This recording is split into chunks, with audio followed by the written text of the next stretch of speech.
पुन्हा एकदा मनोज जरांगे यांनी आता आमरण उपोषणासंदर्भातला निर्णय घेतलेला आहे। मराठा अधिसूचनेविरोधात सोशल मीडियावर लिहिणाऱ्यांना आज जरांगे पाटील यांनी चांगलंच सुनावलंय। मराठा अधिसूचनेविरोधात सोशल मीडियावर होणारं लिखाण म्हणजे ट्रॅप आहे, यात सत्ताधारी आणि विरोधी पक्षांचे लोक सामील आहेत असा आरोप जरांगे यांनी केलाय। आणि त्याच वेळी सोशल मीडियावर लिहिण्यापेक्षा अंतरवाली सराटीत येऊन बदल सुचवा असं आवाहन जरांगे यांनी केलंय। 10 फेब्रुवारीपासून पुन्हा आमरण उपोषणाची घोषणा जरांगे यांनी केली आहे।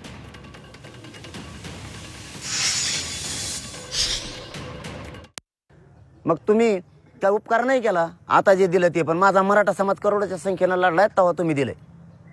हे मराठ्यांचं श्रेय राहणार आहे पूर्ण, तुम्हाला कोणालाही मिळणार नाही। तुम्ही किती सोशल मीडियावर लिहिलं तरी 39 लाख, दुसरा मुद्दा 39 लाख मराठ्यांना आतापर्यंत प्रमाणपत्र मिळाले।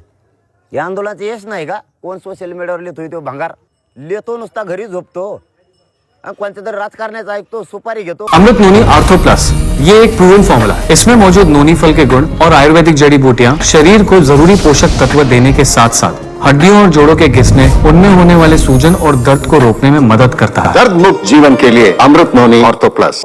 विरोधी पक्ष सत्ताधारी सगळे एकवटले त्याच्यात आणि यांनी अंधारातून त्यांच्या पडद्याच्या पाठीमागून कार्यकर्ते पुढे घातले।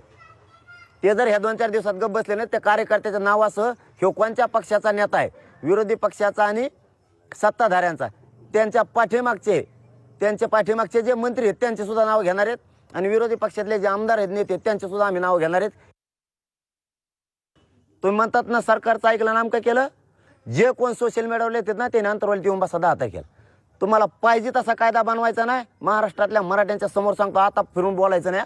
त्या सोशल मीडियावर ते भंगार चाळे त्याच्यावर करायचं नाही। तुम्ही 10 तारखेला मी उपोषणाला बसतोय, इथं या, तुम्हाला कसा कायदा पाहिजे तो बोनस तर मी उपोषण सोडत नाही। तुमच्यासाठी मरायला तयार आहे, आता जातीसाठी होतं, आता तुमच्यासाठी तयार आहे। इथं या आणि तुमच्या व्याख्या सांगा काय काय सरकारला घ्यायला लावतो। कशाला लिहून आपल्या समाजाचं 70-80 वर्षाच्या नंतर मराठा समाज एकत्र आलाय, कशाला नाटकं करता रे, कशाला फूट पाडता मराठ्यात?